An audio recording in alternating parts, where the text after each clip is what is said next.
Pleasure to be here. Thank you for inviting me. You bet. You're welcome. And I'm not sure if you have a PowerPoint or not, but feel free to share. Yes, I do. Great. First, a quick introduction for me. Like it says on the screen, my name is Henry Hillemann. I am a Rotex former youth exchange student to Zimbabwe in 2018, 2019. And yeah, I'm here to tell you a little bit about my exchange. Yes, I haven't started sharing yet. Henry, were you the first North Star student to go to Zimbabwe? I know it was a relatively new country, or were there a couple? No, I was not. I believe that was Eric Monsager. Okay. But yes, okay, let's.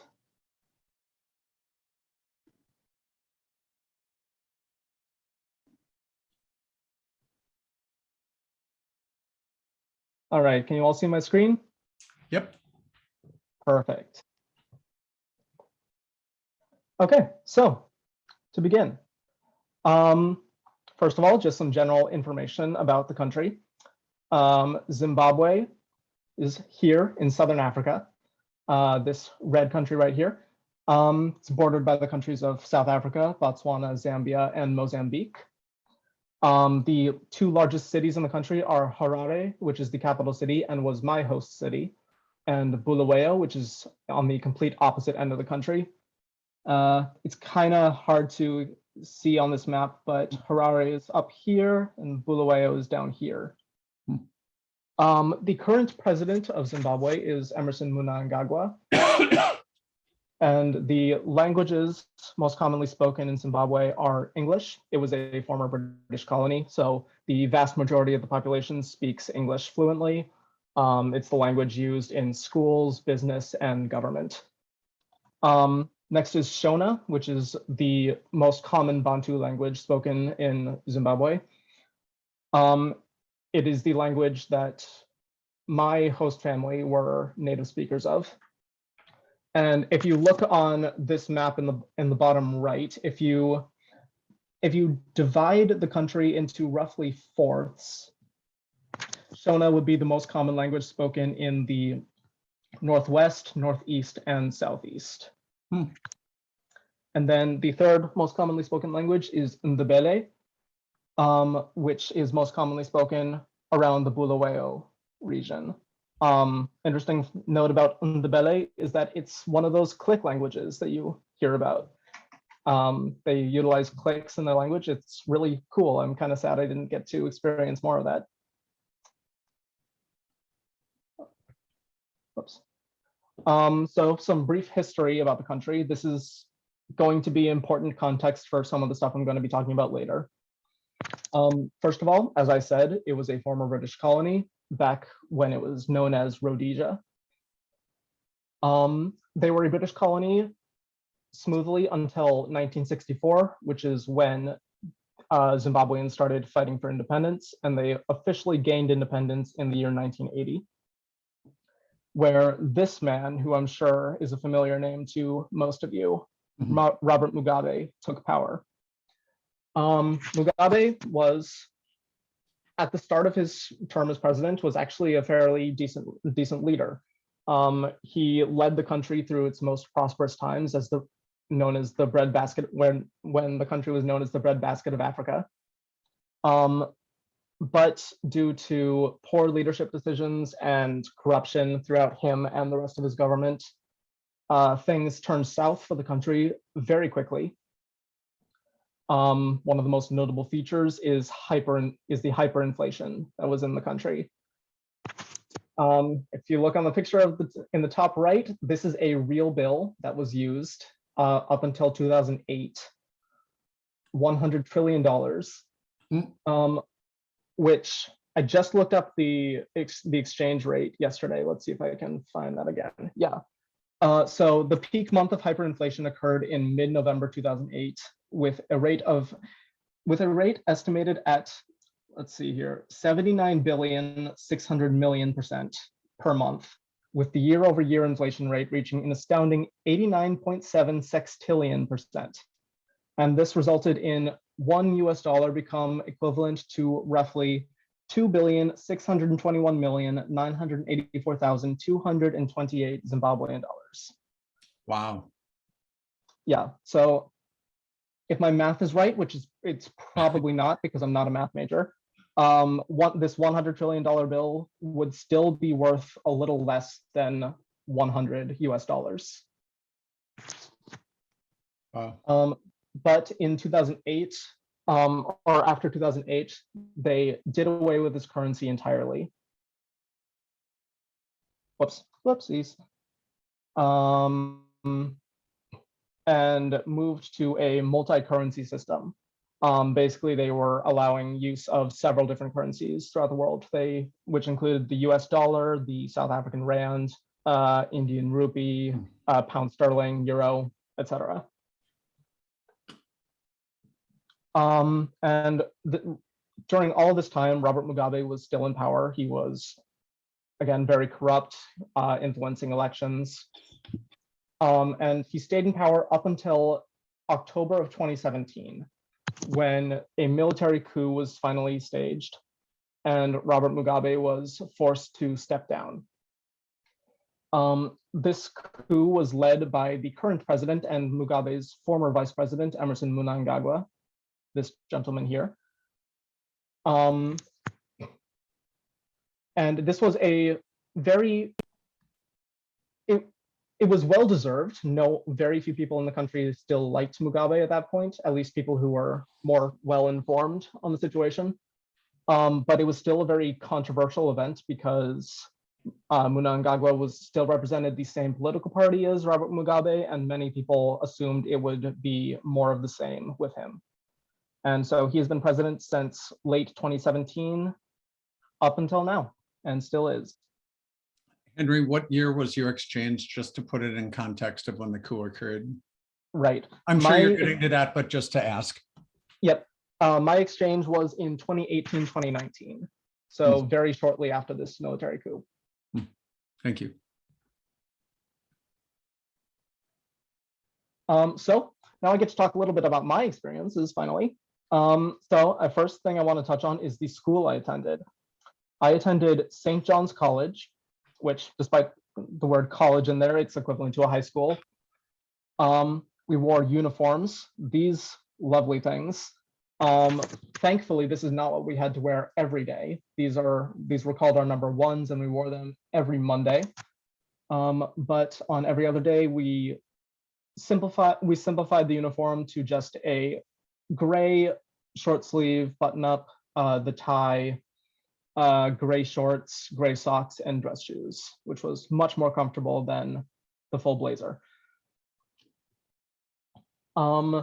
Oh, in addition to uniforms, they were also very strict about body hair.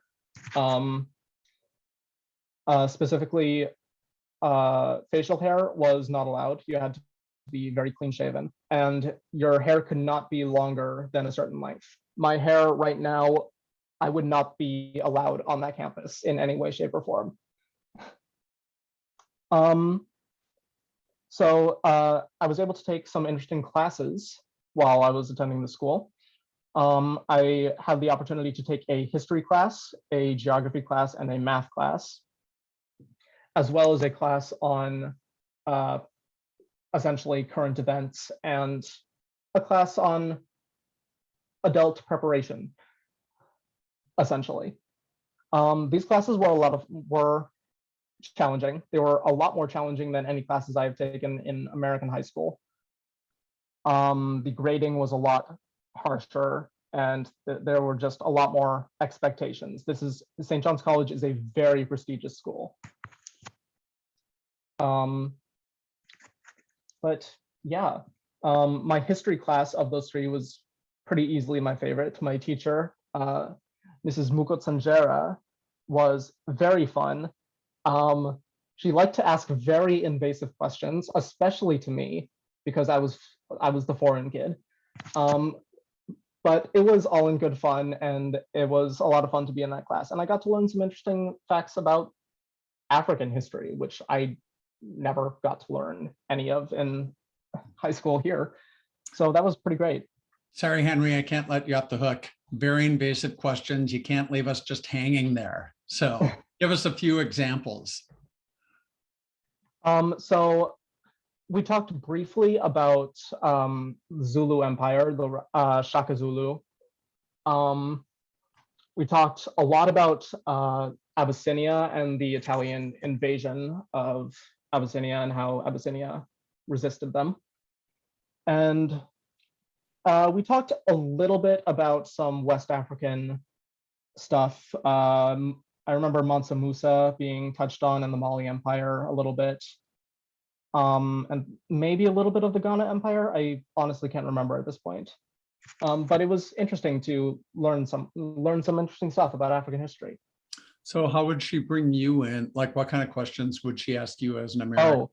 That's what yes. I meant. Yeah. Yes, that's what you meant. Okay. She loved to ask questions about my personal life. She asked if I had she would love to ask if I had a girlfriend, and if I did, how my relationship was going. Which is a lot more invasive than any high school teacher I would have asked me. Let's see if I can think of more examples. She asked me if I thought that Zimbabwe's more conservative political views were backwards.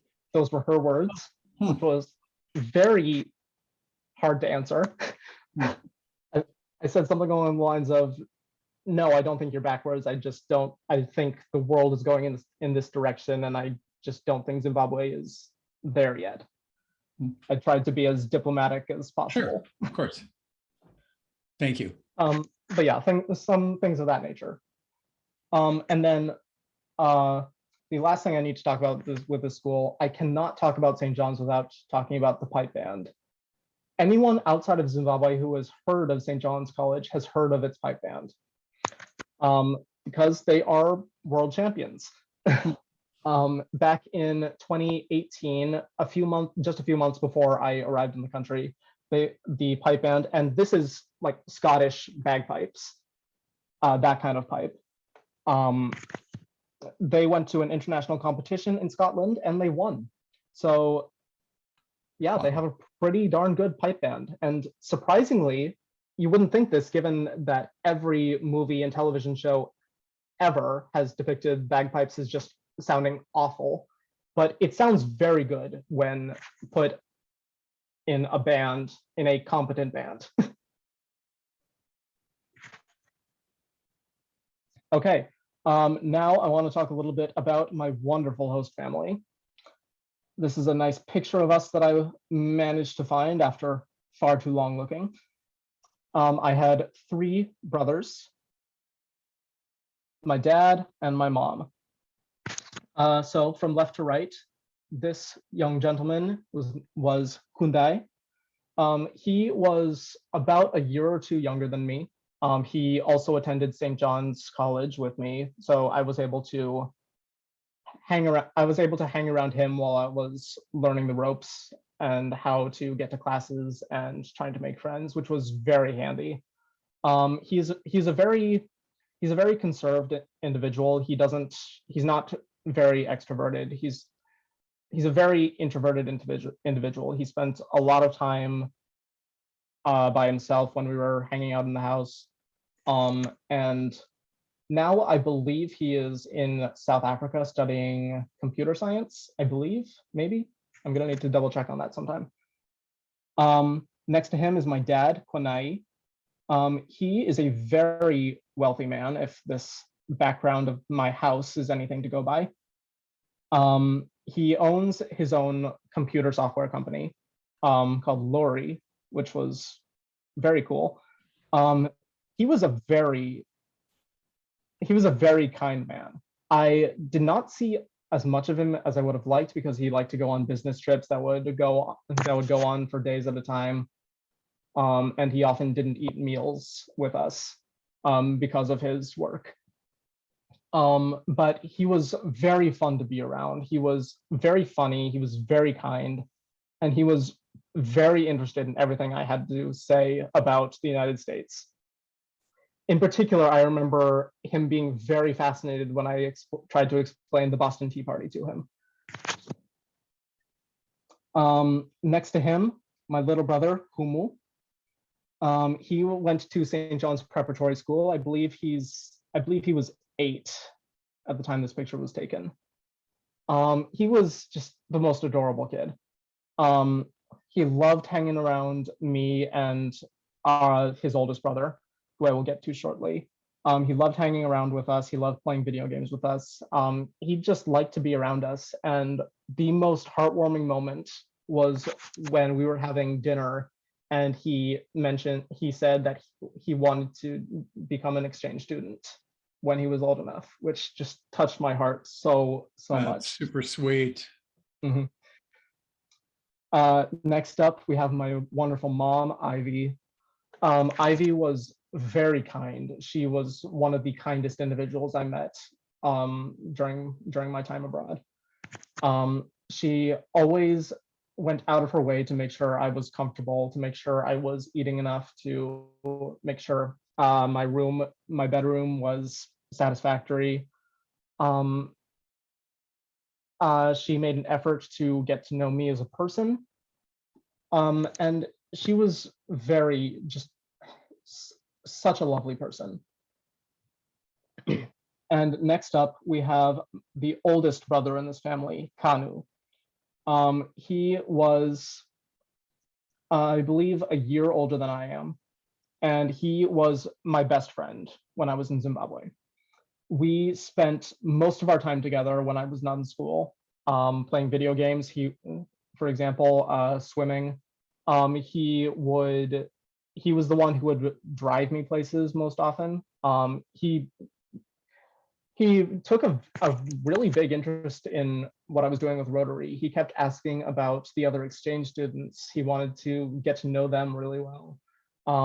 He asked about things we were doing with Rotary and events that we were planning. And just that commitment to getting to know me, why I'm here, and just being a great human being at the same time. I could not have survived in Zimbabwe as long as I did without this individual. And then this is me. We don't need to talk about him.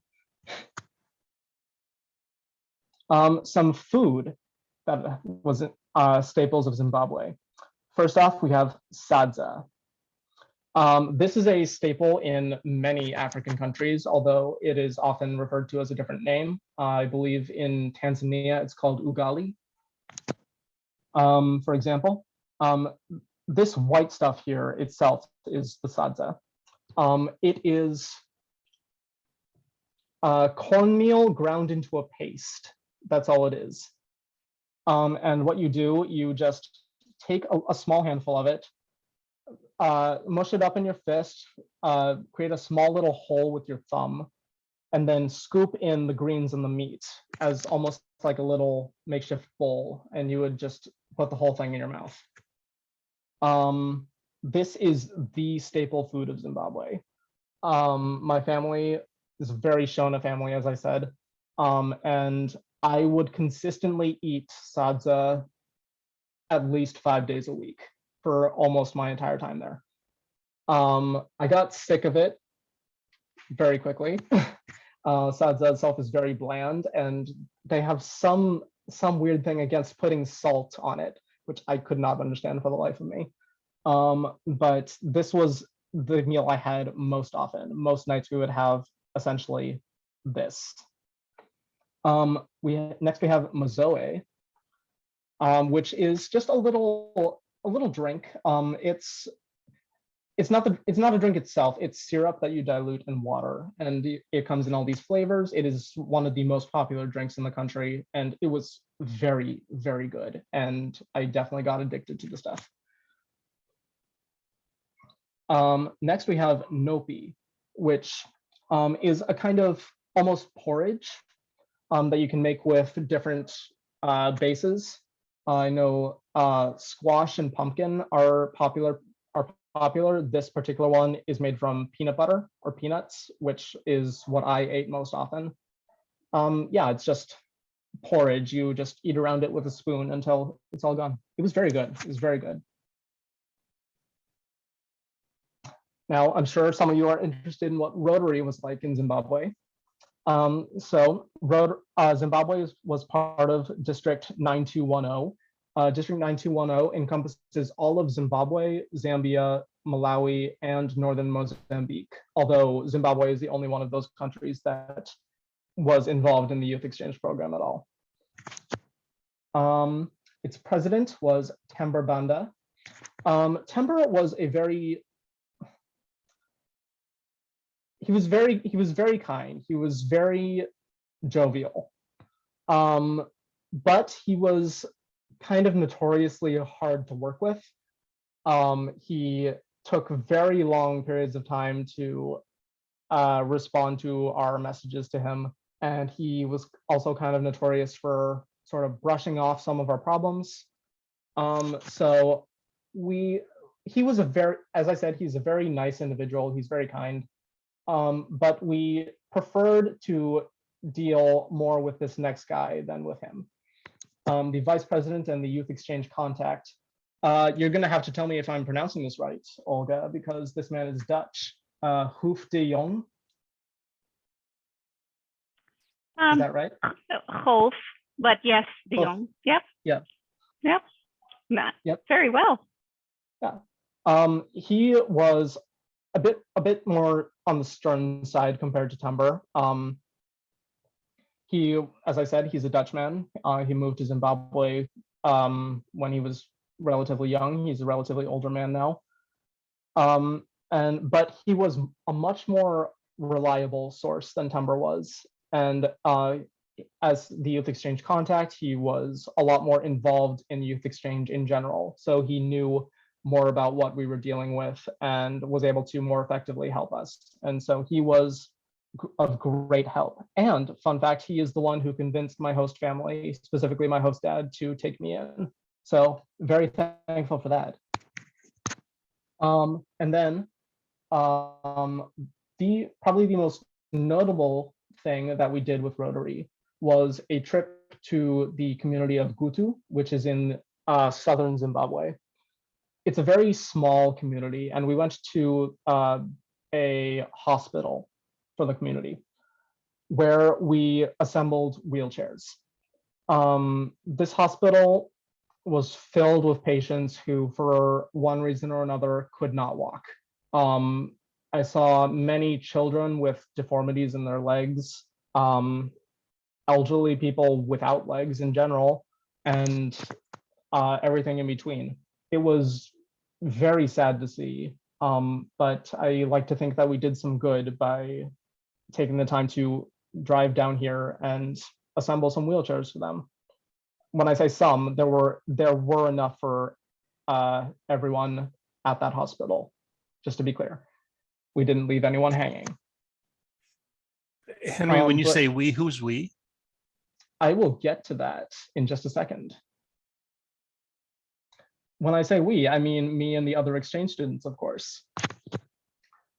Now, when people think of youth exchange, very few people would choose Zimbabwe as their top choice destination.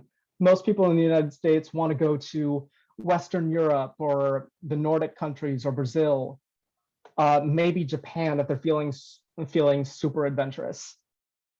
But very few people choose to go to Zimbabwe. In fact, there were only 10 exchange students in the whole country, which for those of you who have done youth exchange in your own countries, that number sounds preposterous. I'm from Northfield. We send almost twice this number each year from our own town. So it was a very, very small number, and we all became a very close-knit community because of it. Now, I tried my absolute hardest to find one picture that had all 10 of us in it and was preferably only us 10. I could not. This was the best I could do. So these are some of the most important people I met in my time abroad. From left to right, this lovely individual is Pauline, the only other American in the group. She's from Illinois. I got to visit her in summer of 2020, which was fantastic. She's the only one of them I've been able to see since we all left. This young man, who wonder where he might be from, is Dante, or Danch, as he would be called in Brazil. He's a very fun individual. He's the life of the party kind of guy. Next to him is Luisa, also from Brazil. I didn't have much interaction with her because she lived in a different city than me, but she was very friendly. And talking in our group chats with her was always fun. Next to her, we have Moesha. She is not an exchange student. She is actually the president of Rotex in Zimbabwe. She was very, I believe she exchanged in Germany in 2016 or 17. And she was very kind. She was very helpful to all of us. She's the one who basically started Rotex in Zimbabwe. It did not exist before her and a few other people that I will get to in just a second came along. Below her, another Rotex, Alana. She did her exchange in Brazil, and she was also a host family for one of the other exchange students. She was one of the outbounds from Zimbabwe, and I do not remember her name, unfortunately, but I'm sure she was a lovely individual. Next to her, Daphne from France. She was pretty reserved at first, but really came into her own while we were on exchange, which was great to see. Then up here, these three in front are all from Germany. Sorry. On the left, we have Mati, in the middle, Tabea, and on the right, Matilda. These three, between all of the exchange students, these three were my best friends. Up here, we have George, another Rotex, who also went to Brazil. Next to him, Edward, an exchange student from Brazil. Him, I did not get to know as well as I would have liked. From where he is in Brazil, they start their exchange years in January and February. So by the time I arrived, he had already been there for over half his year, and he left by November, I believe. And next to him is Moritz. Not an exchange student, but happened to be a guy from Germany that we connected with, and he became interested in Rotary, and we formed a connection with him, and he was a great guy. And then not pictured is Vitor, also from Brazil. I tried my best, could not find a picture with him in it. Between the 10 of us, 7 of us lived in Harare, the capital city where I was. And Mati and Luisa lived in the city of Bulawayo, which again, if you remember that map, is on the complete opposite end of the country. And then poor Vitor, he lived in the city of Kwekwe all alone, which is about halfway in between Harare and Bulawayo. And so he was all alone in that city. And of the 10 of us, he was the one who spoke the least English, which must have been very hard for him. I can't imagine the struggles he must have gone through. Okay, so one really fun thing that we got to do, we got to take a trip to South Africa. This was me and most of the exchange students in Zimbabwe. The trip lasted about 2.5 weeks. It was a road trip from Durban on the Indian Ocean coast to Cape Town on the Atlantic coast and back. Very long trip. And some notable sites that we saw along the way. We saw the Nelson Mandela Monument, an elephant rehabilitation center, an ostrich farm. We took surfing lessons in Jeffreys Bay and the Kango Caves. And don't worry, I have pictures. So top left, this is most of us exchange students on Table Mountain overlooking Cape Town. These two photos in the top middle are both from around Cape Point, which is the southernmost point of Africa, continental Africa anyway. Great views of beaches and rock formations here, and one of these fun signs where you get to see how far away you are from all these other cities. This is a great picture of the Nelson Mandela Monument. They're just a series of small black pillars, all shaped differently so that when you look at it from a specific angle, you can clearly see Nelson Mandela's face. I do not remember where I took this picture of this zebra, but I remember it just being around out in the open, and I snapped this picture, and it's one of my favorite pictures I've ever taken. This is Dante at the Elephant Rehabilitation Center, just casually petting an elephant. We got to feed them as well, and of course there were guides there to make sure we didn't do anything to aggravate them at all. This was an incredible experience. Elephants have been my favorite animal for years when I was a kid.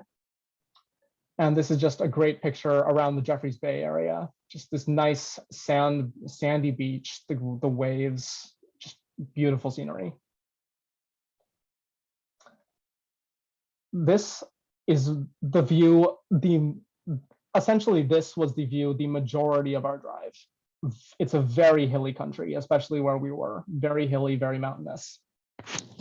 Another great picture of a beach with the waves clearly there. This picture is great because it actually makes me look, it actually looks like I know what I'm doing. I can assure you I did not. Surfing was a lot of fun. I had never had the opportunity to do so living in Minnesota. But we were able to catch on relatively well. None of us were able to stay standing for very long, but someone managed to snap this photo while I was sort of maybe kind of doing it, which was great. This is a picture of the Kango Caves, just sort of some of the scenery that was in there. The caves itself were huge and encompassed everything from wide open areas to tiny little spaces that you had to crawl your way through to get past. And this is a view from the house we stayed at in Cape Town.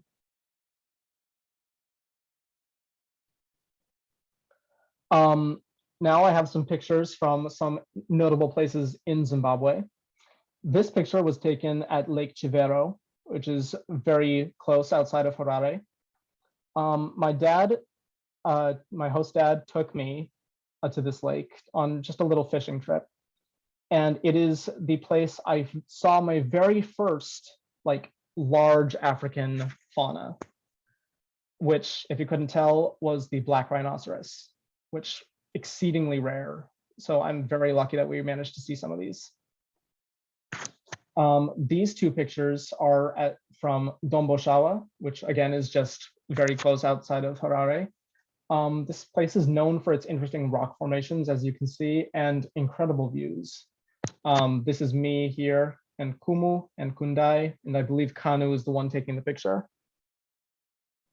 And then, as much as I hate to say it, these two pictures are not my own. I tried looking for them. They are gone. My pictures from Kariba are gone. I don't know where they are, and I'm very sad about it. But these are some of the pictures I would have taken or I would have had from Lake Kariba, which is a huge man-made lake on the border between Zimbabwe and Zambia. There are hippos and crocodiles everywhere. And we went here for a fishing trip. My dad was a very avid fisherman, and we were specifically fishing for these monstrosities. These are called tigerfish, and I managed to catch one. It was not quite this large, but it was close. These things are big and stripy and very sharp teeth, hence tigerfish. Okay, I'm gonna get a bit serious for a moment. This was one of the defining moments of my trip. So I'm gonna share a little story. This man is Dr. Neil Havelmeyer, and he was the deputy headmaster at my school and is a man I truly respect and admire. So this is his story. It was Monday morning. Classes were about to start. This was maybe mid-September. I had only been in the country for about a month at that point. I was still pretty new to things. But classes were about to start for the day when an assembly was called.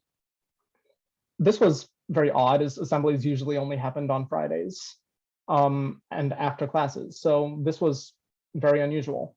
And no one seemed to know what it was about. But after everyone was seated in the hall, our headmaster began speaking, and he told us that one of our faculty would be, and I quote, opening his heart and soul for us today.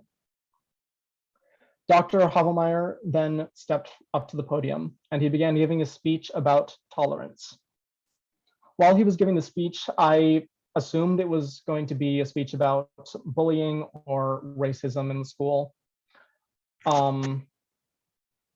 But I was wrong. I was very wrong. And after a few minutes of speaking, he said 3 words that I will never forget. I am gay. For some context, like most countries on the African continent, Zimbabwe is very conservative and has deep religious roots. It is not illegal to be homosexual within the country, but it is illegal to act on it. So Dr. Havelmeyer finished his speech and the school gave him a standing ovation. Now, I know for a fact that the majority of students and likely the majority of the teachers did not approve of his quote unquote choices. They did not have positive views of the LGBT community in general. But in that moment, everyone seemed to at least acknowledge the courage that it took for this man to come out like this. So an email was sent out to the students' parents later that day, and the reception was a lot less positive. A meeting was called for the next night where parents and teachers could discuss what had happened and how to proceed. Students were allowed to attend, but were expected not to speak. I attended this meeting, and at this meeting, some parents did show support for Dr. Havelmeyer, but it was clear that the vast majority were very angry about the situation. They gave all the excuses that you hear, like, oh, he's corrupting our children, he's whatever. Parents during this meeting would stand up and yell at each other for their opposing views. But things came to a head when one student did decide to speak. He went to the podium in the front of the hall and began defending Dr. Havelmeyer. And then he said another few words that will stick with me forever. This is not a strictly Christian school anymore. I guess I should have mentioned St. John's is specifically a Christian school. As soon as he said this, a number of parents jumped out of their seats and began walking aggressively towards the student. Other parents jumped up as well and blocked their path while teachers put themselves in front of the student and helped usher him out of the building. A few parents did turn to violence at that point and punches were thrown. And it was at that point that the meeting was called off and everyone began hastily exiting the building. This meeting happened on Tuesday, and by Friday, Dr. Havelmeyer announced his resignation. He knew that his forced resignation was the most likely outcome after his speech, but he gave it anyway, in hopes of touching the hearts of the Zimbabwean youth, who one day might look more kindly on people like him. As I said, I have the utmost respect for Dr. Havelmeyer here. He was the closest thing I had to a role model, a true role model in the country. I do stay in some contact with him. He has a job at Harvard now, I believe. He's doing better. He's doing much better actually since that incident took place. Okay, now I get to talk about me coming home. In my bio, I mentioned that I had to leave the country a bit early, very early, in fact. I came home after about only 6 months. And this is the abridged reason of why I came home, because I've given whole presentations just on this topic alone. So this is where the context from the history of the country comes in play. So after Mnangagwa took control, the very first post-Mugabe election took place in July of. Henry, just to break in, I apologize. We have about 5 minutes left in the meeting. So okay. I know this is a bridge, but if you can do a slightly more abridged, and then leave a little few minutes for questions. Thank you. Yes, absolutely. Absolutely. So the first post-Mugabe election took place in July of 2018, about a month before I arrived in the country, and Mnangagwa won that election. This created a lot of political tension because many people, especially in the large cities, supported the opposition candidate. Various things led to other things, and hyperinflation came back. Prices for everything started rising again. There was also a fuel shortage, which caused a lot of issues everywhere, and riots and protests started breaking out across the country. While this was going on, all of the media in Zimbabwe, or almost all of the media, is state controlled. So they were either not reporting on what was going on or misrepresenting what was going on. So my family had no idea what was going on at this time, other than what I was telling them. In addition to this, after the riots and protests started, the government shut down the internet for a few days. So I had zero contact with my family for several days. And while all this was going on, I received a lot of pressure from North Star Rotary to come home. There was a lot of all of this stuff was going on. It was not a very safe time, and we all agreed it was best for me to come home. So that's what I did.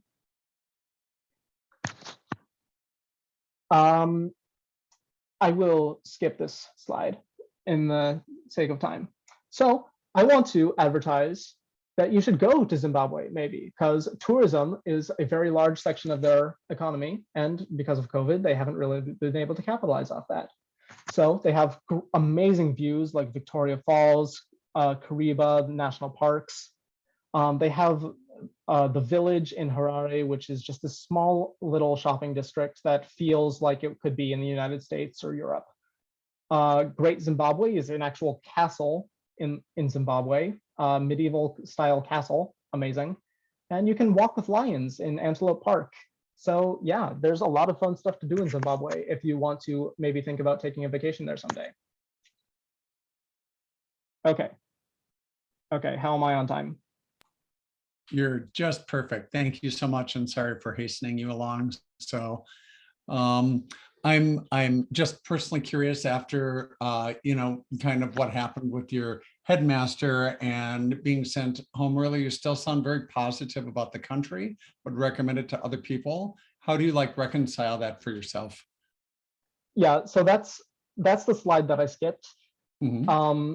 So I'm glad that you're asking about it, actually. I mean, right after I came home, the most commonly asked question I was given was, why did you come home early? Which of course led me to talking almost exclusively about the bad stuff. Mm-hmm. And so that was my general attitude towards my exchange for a long time. And it took a very long time before I was able to look back and think about the more positive stuff. And as I said, I have given a full presentation on what led on the series of events that led to me leaving the country. And I want to show a more positive spin to it, because I do love the youth exchange program. Overall, I had an amazing time. Mm-hmm. I don't know why I couldn't see that for a while. But yeah, I just want to show that it was an actual positive experience for me. Very good. Yeah, I don't remember that you came back early. Personally, Greg, you may, but yeah, I don't remember that. And then what my other question was, what club sponsored you? Where are you from? Oh, From Northfield? so my sponsor club was the Northfield Club, Northfield. Northfield Rotary Club, and I was hosted by the club of Harare City. Great. Sounds good. Thank you. Who else has a question for Henry? Gregory? Henry, you may have said this, maybe I joined late. Where are you now? Right now I'm at home in Northfield. I'm taking a semester off from school. Okay. And what do you hope to do next semester? Well, at St. Olaf, I'm a sociology and anthropology major. Kind of fitting for an exchange student. Yes. Yeah, I am a junior this year, so I will be working to finish up my degree. Good, good. And have you been involved with Rotex? I don't recall. I was on a Rotex leadership team last year, Good. while it was entirely online. And I have been less involved this year just because I haven't had a lot of time and I've had a lot of conflicts, but I'm hoping to stay involved Good. to some degree at least. Good for you. It's really tough coming home early for any reason. And it's hard to explain to people.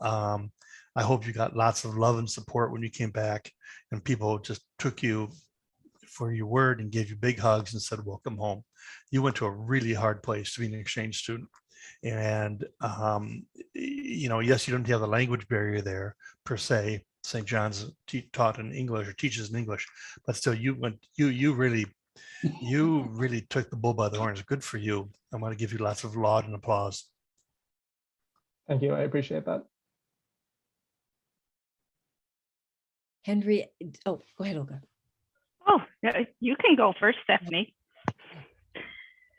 I hear often, I hear from youth exchange students that it changed their life or it changed their direction and what they've, even for their career or anything.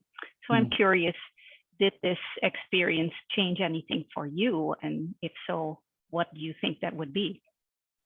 Oh, absolutely. I was such an introvert before I went, and now I know how to actually communicate with people effectively. It's great. That's probably been the most notable change. But generally just being able to adapt to hard situations, being comfortable talking to a wide amount of people of differing beliefs. Yeah, just being comfortable in those environments. Very Traveling well, alone thank too. you. I've got very comfortable traveling alone. Wow, yeah. Thanks. Thank you. Steph? Henry, just real quickly, because I know we're at time. Congratulations. I echo what Greg said. Good for you. You really, took a bold move to go so far away to a country that, maybe isn't so popular with youth exchange, and good for you. I mean, you have an amazing family that is, lifelong in your life, with you, and just all the success you had with your friends. I was curious about what prompted the headmaster to speak.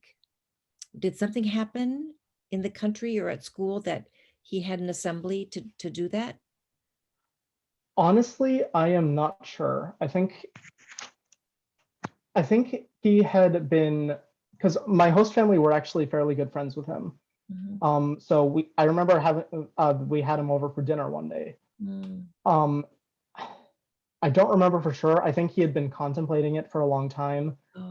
He was in close contact with the headmaster about it. And the headmaster is known for a long time. I don't know if there was any specific event that prompted it other than just him feeling it was time. So he had been there for a while? Sorry? He had been there for a while in that position? Yes, he had been deputy headmaster for many years. Oh, I see. Okay. Well, I'm glad you two overlapped. Yeah, so am I. That's another bonus of your year. So, yeah, definitely. Good. Thank you for being here. Thanks, Great Steph. presentation. Sandy? Hi, I just have a local question. You talked a lot about the food that you ate every day while you were there, and Mm. I love to go try foods from around the world. Is there anywhere in the Minneapolis area that you think serves good, authentic Zimbabwe food? Ooh, I am not sure. As I said, I live in Northfield. I don't spend a lot of time in the cities.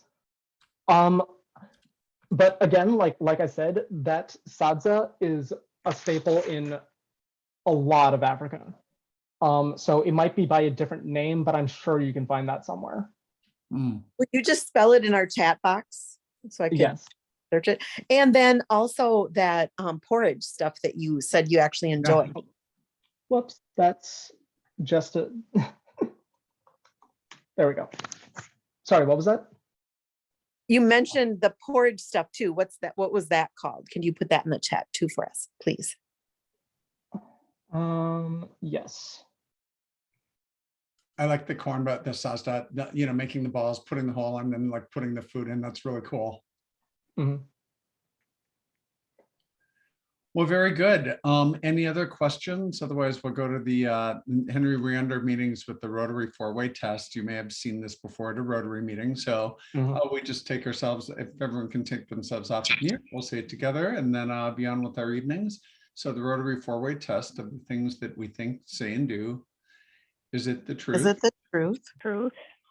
Is it fair Is to Is all it fair concerned? to all concerned? Will it Will it build build Build goodwill and goodwill and better better friendships? friendships? will it be Will beneficial? Will it be beneficial to all concerned? I think youth exchange kind of, you know, hits on all four of these, but I always tend to think that the number three is really, it's got youth exchange all over it. You know, you're building goodwill and better friendships around the world and positively impacting the view of the US and American citizens abroad. And I think it sounds like you did a great job of that and that you made a really positive impact in your short time and at the school and with your family. And that we just really applaud you for that. Yeah, thank you again so much for having me. It was really nice to be able to talk about it more positively. For sure. Thanks, Henry. So a round of applause for him.